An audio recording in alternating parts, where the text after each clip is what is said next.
जनता का अधिकारनामा एहसास हक का इस न्यूज चैनल में आपका स्वागत है। स्वप्न देखो और जिद्दी होकर उसका पीछा करो। श्री पीयूष लुकड़ जैन। विद्यार्थियों को परीक्षा का कोई भी मानसिक दबाव न लेते हुए आत्मविश्वास के साथ समय का सही नियोजन करके परीक्षा का सामना करना चाहिए।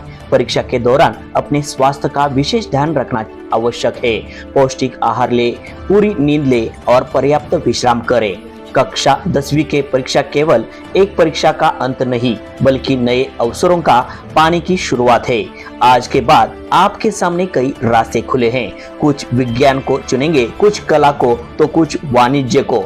कुछ विद्यार्थी अलग अलग क्षेत्रों में अपना नाम रोशन करेंगे। यदि कभी गलती से असफलता हाथ लगे तो निराश न हो बल्कि प्रयास करते रहे। सबसे महत्वपूर्ण बात है यह है कि स्वप्न देखो और उसे पूरा करने के लिए मेहनत करो। यह प्रेरणादायक संदेश श्री पीयूष लुकड़ जैन ने श्री नाकोड़ा एजुकेशन सोसाइटी द्वारा संचालित श्री नाकोड़ा हिंदी विद्या मंदिर एवं हाई स्कूल के 10वीं के विद्यार्थियों को परीक्षा के शुभकामनाएं देते हुए दिया। मातृभाषा में शिक्षा का महत्व श्री पीयूष जैन ने आगे कहा कि विद्यार्थियों को शिक्षा उनकी मातृभाषा में होनी चाहिए क्योंकि उसकी सीखना प्रभावी होती है। उन्होंने बताया कि उन्होंने राजस्थान के बालतोरा जिले में समदड़ी गांव की हिंदी माध्यम की सरकारी स्कूल से 10वीं तक की पढ़ाई की है। इसके बावजूद उन्होंने ITI कानपुर से M.Tech किया और वर्तमान में Bhabha atomic research centre Mumbai के शोधकर्ता के रूप में कार्यरत है। उन्होंने यह भी कहा है कि वे हिंदी माध्यम के विद्यार्थी हैं और अपनी मातृभाषा में शिक्षा पाने पर गर्व महसूस करते हैं। उन्होंने विज्ञान के विभिन्न उदाहरण और प्रयोगों के माध्यम से विद्यार्थियों को प्रेरित किया और उनका आत्मविश्वास बढ़ाया। कार्यक्रम का आयोजन और स्वागत कार्यक्रम की शुरुआत में उपस्थित गणमान्य व्यक्तियों द्वारा विद्या देवी सरस्वती माता की प्रतिमा का पूजन किया गया।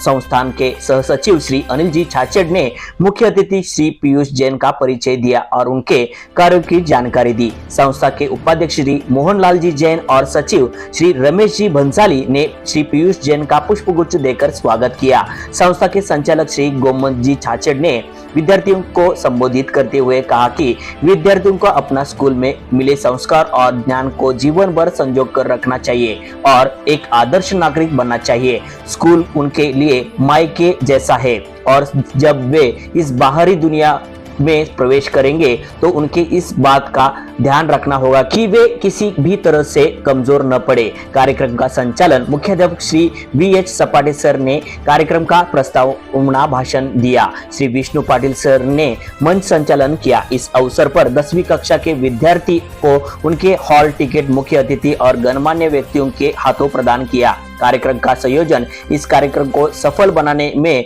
सौ मनीषा सक्ते, श्री विजय गावित, सौ प्रतीक्षा पाटिल, श्री आशीष निम्बाळकर और श्री बाळासाहेब बडबडे का महत्वपूर्ण योगदान रहा। इस अवसर पर सभी विद्यार्थी उपस्थित रहे। न्यूज चैनल नेटवर्क के साथ यहाँ उपस्थित श्रीमान पीयूष जैन सर जी का जो परिचय है वो करने के लिए मैं निवेदन करता हूँ अपनी संस्था के सचिव श्रीमान अनिल जी छाछड़ सर से मेरा निवेदन है कि उनका परिचय।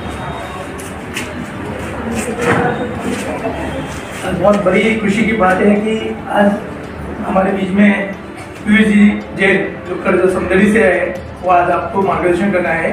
तो मैं पीयूष जी को थोड़ा सा बताना भी चाहूँगा कि ये एकमेव हिंदी मीडियम स्कूल है जो अब तक पुणे है। और सर्वप्रथम तो मैं मोहन जी चौरड़िया हमारे संस्था उपाध्यक्ष रमेश जी सचिव रमेश जी भंसाली और गौतम जी छाछड़ का मैं स्वागत करता हूँ। उन्होंने अपना कीमती वक्त निकाला है और आज हमारे स्कूल का 10th का सेंड ऑफ भी है क्योंकि जैसे ही बच्चे भी 10th के एग्जाम देने जा रहे तो आज उनका सेंड ऑफ भी है। तो आज ये हमारे लिए सोने पे सुहागा हो गया कि एक बहुत ही अच्छा मार्गदर्शन हमें पीयूष जी से मिलेगा। और पीयूष जी लुकड़ के बारे में और जैन के बारे में मैं इतना ही बताना चाहूँगा कि इन्होंने अपनी पढ़ाई IIT कानपुर से की, इंडियन इंस्टीट्यूट ऑफ टेक्नोलॉजी, जो हर एक माँ बाप का एक सपना रहता है कि मेरा बच्चा IIT से जाए। IIT में पढ़े तो उन्होंने वहीं से इंस्टीट्यूट ऑफ टेक्नोलॉजी से M.Tech किया है। आज की तारीख में भाभा एटॉमिक रिसर्च सेंटर में कार्य करते हैं एज ए साइंटिस्ट के रूप में वो उनको ये दे रहे हैं। तो भाभा एटॉमिक रिसर्च सेंटर जो मुंबई में है वो एकमेव भारत का है जो रिएक्टर वगैरह जो एग्रीकल्चर टेक्नोलॉजी रिएक्टर डिजाइनिंग में बहुत ही अग्रसर गवर्नमेंट ऑफ इंडिया के अंतर्गत आता है। तो ऐसे महान हस्ती जो हमारे बीच में है तो बहुत बड़े, ऐसा नहीं कि उन्होंने जैसे हिंदी मीडियम में उन्होंने बोला तुरंत मैंने बोला मोहन जी अपने को ये लेना है सेशन, क्योंकि अच्छे अच्छे स्कूलों को मार्गदर्शन करने के लिए ऐसे जो व्यक्तित्व है हमारे बीच में मिलना बहुत मुश्किल रहता है। तो हमारा भी सौभाग्य है चलगंज जी में आज पीयूष जी बता रहे हैं, और जिसको हम सुनने को चाहते हैं तो मैं इनका इंट्रोडक्शन जितना बताऊँ वो कम पड़ेगा, तो हम लोग इनको सुनेंगे। आपको भी आगे जाके मेरी ऐसी इच्छा है कि मतलब आप लोग में भी अच्छे इंसान जरूर हैं, बाकी छोटे रहे बड़े रहे, कम कमाए, बड़ा हो छोटा हो, अच्छे इंसान, दूसरों की मदद करना, पशु पक्षी एनवायरनमेंट को कम खराब करना, वही लाइफ में है, वही हम आगे आगे आपकी जनरेशन को देंगे। आप भी आगे वही ट्रांसफर करेंगे। टेक्नोलॉजी है, सब है, तो स्टोरी है। आपको क्या लगता है सबसे बड़े साइंटिस्ट कौन थे इंडिया के? यहाँ पर कोई एग्जाम नहीं है। बोलना ये भी बोलना भी बहुत बड़ी चीज़ है। बड़े से बड़े लोग स्टेज पे आके डर जाते हैं, क्योंकि हमें डर लगता है कि हम लोग जज करेंगे, हमें क्या सोचेंगे, क्या बोलेंगे।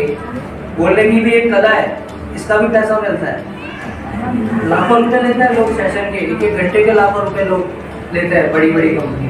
तो बोलना भी इतना सिंपल नहीं है। इसलिए यहाँ से ये पढ़ाई का मतलब है कि लाइफ को सिंपल करना, ना कि कॉम्प्लिकेटेड करना। क्या तो 10th का बोर्ड का एग्जाम एक डेस्टिनेशन नहीं है, लाइफ यहीं खत्म नहीं हो जाएगी। ये बहुत अच्छे परसेंटेज आ गए, बहुत कम आ गए, बट हाँ 10th के बाद आपका डिसाइड होगा कि आपको साइंस लेनी है, कॉमर्स लेनी है, इंटरेस्ट किस चीज़ में है। साइंस में काफ़ी चीज़ें क्लियर होती है थोड़ी थोड़ी, तो साइंस में क्या क्या पढ़ने का मन होता है, कैसा है चीज़ें वो है। तो आप बताओ कौन से साइंटिस्ट आपको क्या लगता है? जो ध्यान में वो बताओ। कोई भी आपको नाम गलत सही, जीवन में कोई सवाल गलत सही नहीं होता है।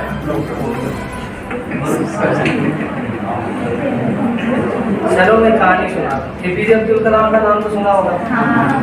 वो इसरो और डीआरडीओ में साइंटिस्ट थे। उनको क्या बुलाते हैं? मिसाइल। तो वो भी बहुत गरीब परिवार से थे, और आप लोगों ने टीवी में भी देखा होगा। बट उनसे पहले एक मैथमेटिशियन हुआ। कोई मैथमेटिशियन का नाम याद है? जनतेचा अधिकार नामक जाणीव हक्काची या न्यूज चॅनलला लाईक, शेअर व सबस्क्राईब करण्यास विसरू नका व सदैव रहा अपडेट। जाहिराती व बातमीसाठी आजच न्यूज चॅनलशी संपर्क साधावा 80 87 820 897।